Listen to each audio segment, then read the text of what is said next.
नहीं, बुद्ध अनुभवी बातें कहते हैं, सोनदंड लिखी लिखाई। व्यर्थ की बात कर रहे हैं आप। मेरे हिसाब से सोनदंड जी आज पूरे मगध का शीश ऊंचा करेंगे। सही बात है। बुद्ध तो जय पराजय के बहुत आगे हैं। महाराज अजात शत्रु पधार रहे हैं।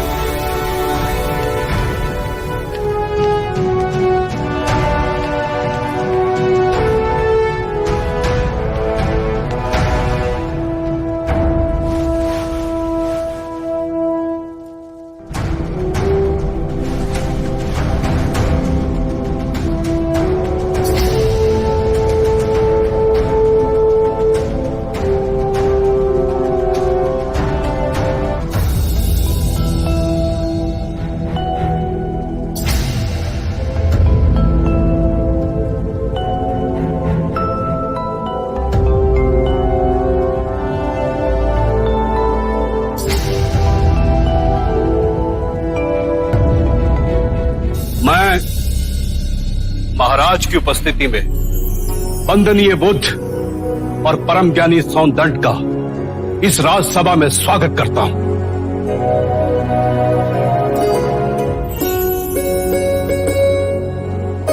आचार्य सोनदंड की जय! आचार्य सोनदंड की जय! सोनदंड की जय!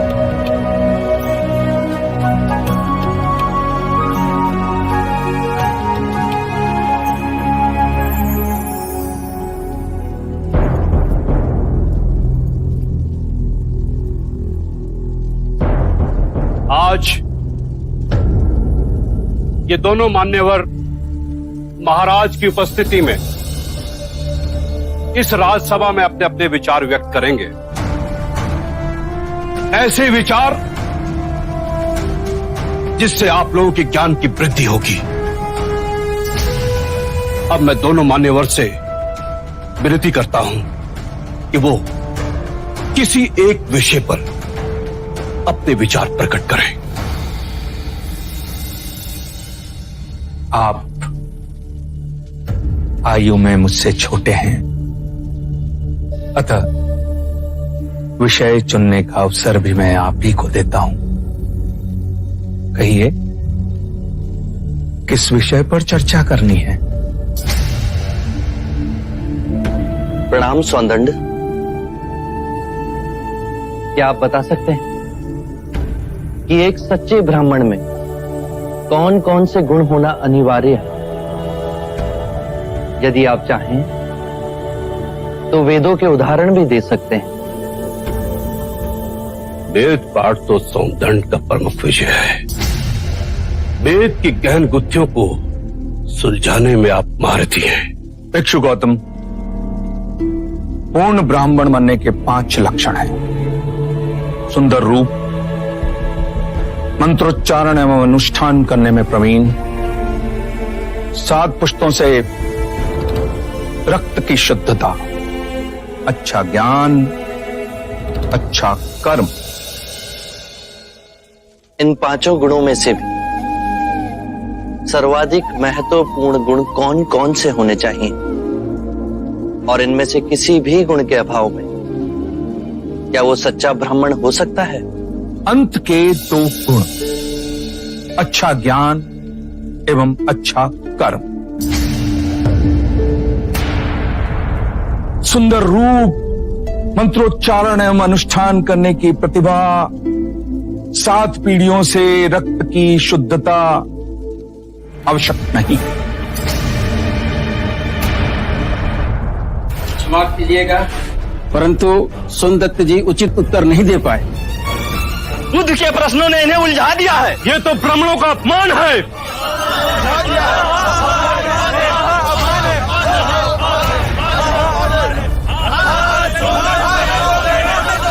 आदरणीय सभागण, यदि आप सौंदर्य में आस्था रखते हैं तो कृपया कर शांत हो जाइए। उन्हें अपनी बात कहने दें।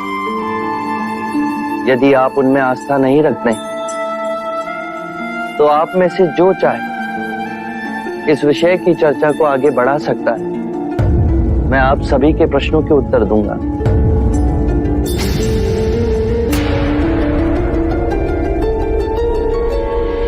मित्रों, हम सबके बीच में मेरा चचेरा भाई अंगक बैठा हुआ है।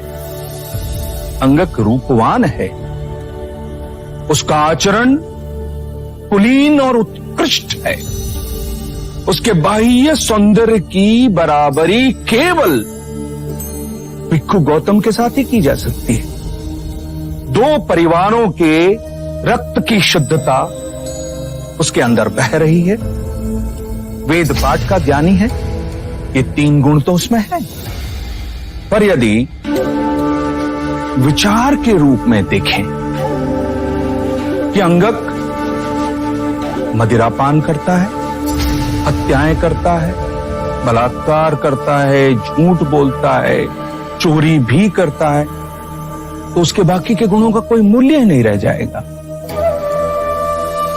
अतः मित्रों, सदकर्म और ज्ञान ही सर्वोपरि है पूर्ण ब्राह्मण बनने के लिए।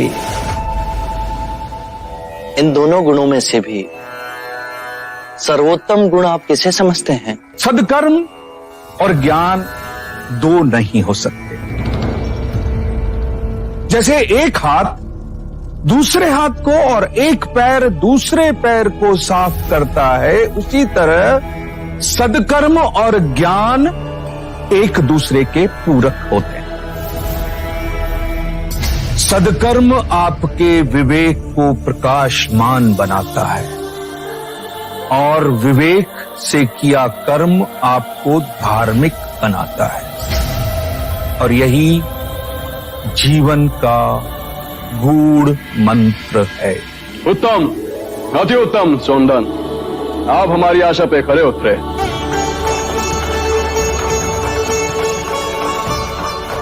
बुद्ध, अब आप बताएं कि हमारे परम विद्वान सोनदन से आप क्या पूछना चाहते हैं? सत्य कहा सोनदंडे आपने। सत्कर्म और ज्ञान जीवन के सबसे मूल्यवान गुण हैं।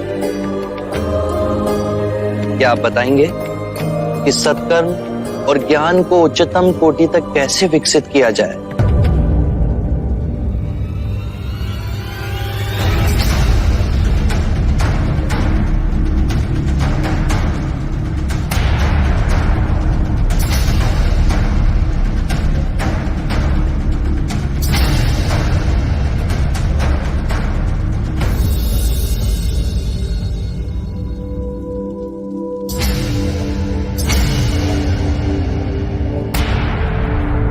हे करुणा निदान,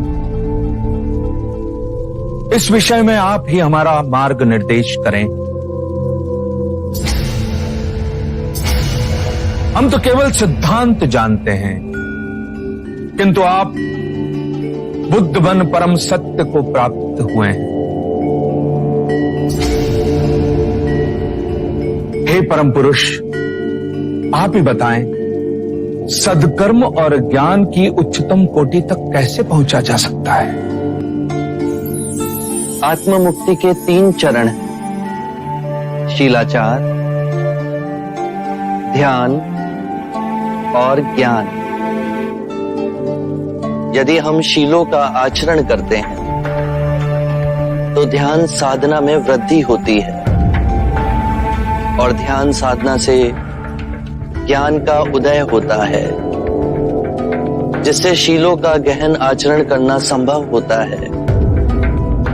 इसके द्वारा काम, क्रोध, मोह, माया, तृष्णा से दूर हो आत्म मुक्ति, शांति और आनंद को प्राप्त कर सकते हैं।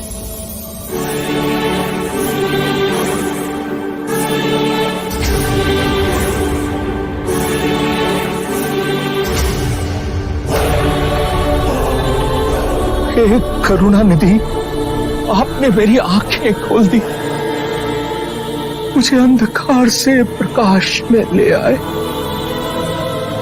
हे परम पुरुष, मुझे आपकी शरण में ले ले। मुझे संग की चरण में ले लें परम पुरुष। शाक्य मुनि बुद्ध की, शाक्य मुनि बुद्ध की, शाक्य मुनि बुद्ध की, शाक्य मुनि बुद्ध की, शाक्य मुनि बुद्ध की, शाक्य मुनि बुद्ध की, शाक्य मुनि बुद्ध की, शाक्य मुनि बुद्ध की, शाक्य मुनि बुद्ध की, शाक्य मुनि बुद्ध की, शाक्य मुनि बुद्ध की।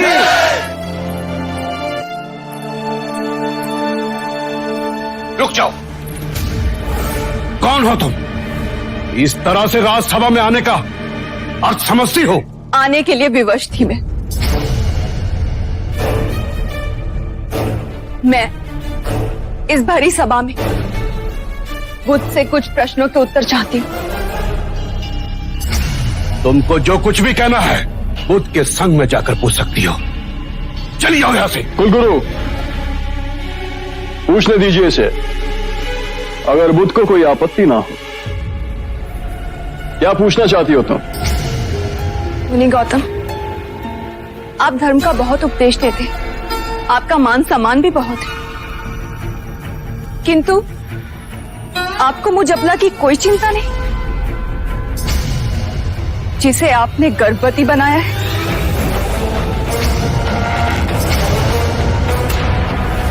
मेरे गर्भ में आपका बच्चा पल रहा है,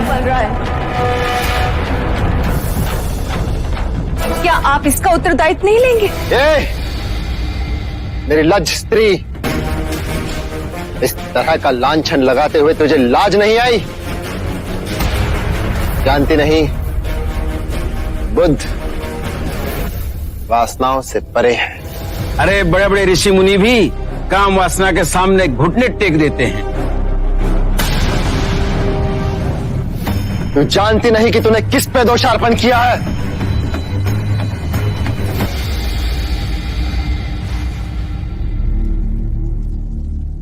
पुत्री,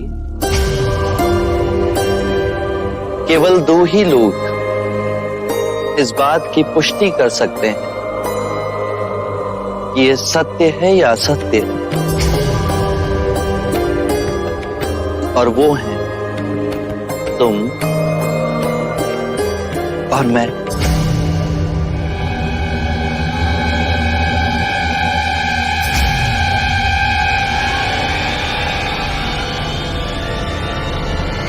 पकड़ो इसे।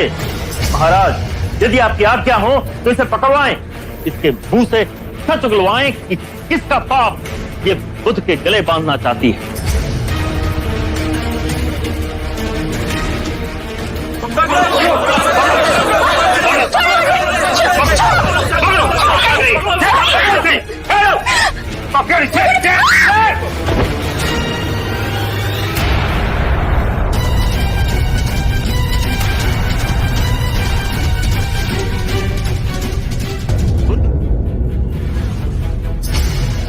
उन्हें हमारे बुद्ध पे ये झूठा लांछन लगाया। अब तेरे मुंह से ये सच्चाई उगलवाएंगे कि किसके कहने पे तूने ये काम किया है।